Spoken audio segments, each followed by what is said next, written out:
पुण्यात एका कार्यक्रमादरम्यान गोविंदगिरी महाराज यांनी एक वक्तव्य केलं होतं. संत तुकाराम महाराजांच्या गाथा या केवळ एक संकलन आहे. या विषयावर बोलण्यासाठी आपल्यासोबत संत तुकाराम महाराज संस्थांचे विश्वस्त दिलीप महाराज मोरे आहेत. महाराज, या संपूर्ण वक्तव्याला तुम्ही कशा प्रकारे बघता? बरं सांगू, रामकृष्ण हरी. ज्ञानदेव रचिला पाया तुका झालासे कळस, असं तुकोबाराय जे कळसाचं स्थान तुकोबारायांना आहे. आणि गोविंदगिरी महाराजांनी जे वक्तव्य केले ते त्यांचं वैयक्तिक वक्तव्य आहे. त्याच्याशी आम्ही काही हे करत नाही. महाराष्ट्रातील आम्हीच काय, पण महाराष्ट्रातील कुठलाही शहाणा माणूस त्या मताशी सहमत नाही.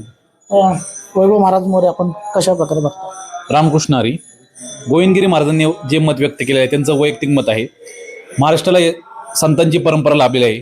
महाराष्ट्र संतांच्या विचारांवर आज महाराष्ट्र चाललेला आहे. जगद्गुरू तुकोबारायांचा अभंग हे पंचमवेद म्हणून अभ्यासले जातात. 4 वेदांनंतर पंचमवेद म्हणून जगद्गुरू तुकोबारायांचा अभंग गाथा संपूर्ण महाराष्ट्र, संपूर्ण जगभर अभ्यासले जाते.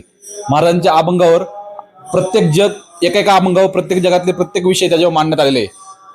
अनुरेणू या तुकडा तुका आकाश एवढा, हे आज जे अनुरेणू ॲटम मॉलिक्युल्स हे वरती तुकोबारायांनी त्या काळात अनुरेणू या तुकडा या अभंग रचलेला आहे. महाराजांनी मानवी जीवनाच्या प्रत्येक घटनेवर आधारित अभंग रचले आहे. जो अभंग गाथा जो माणूस वाचन त्याच्या आयुष्यामध्ये आमूलाग्र बदल घडत असतो. त्यामुळं जगद्गुरू तुकोबारायांचा अभंग गाथा हे पंचमेध म्हणून अभ्यासला जाते. जोपर्यंत सूर्यचंद्र तारे आहे तोपर्यंत जगद्गुरू तुकोबारायांची अभंग गाथा ही अभंगच राहणार आहे. आपण जर पाहिलं तर देहू संस्थांकडून या वक्तव्याबद्दल जे स्पष्टीकरण आलेलं आहे. Video journalist Imran sir, news 18 मराठीसाठी अनिश शेख, देहू.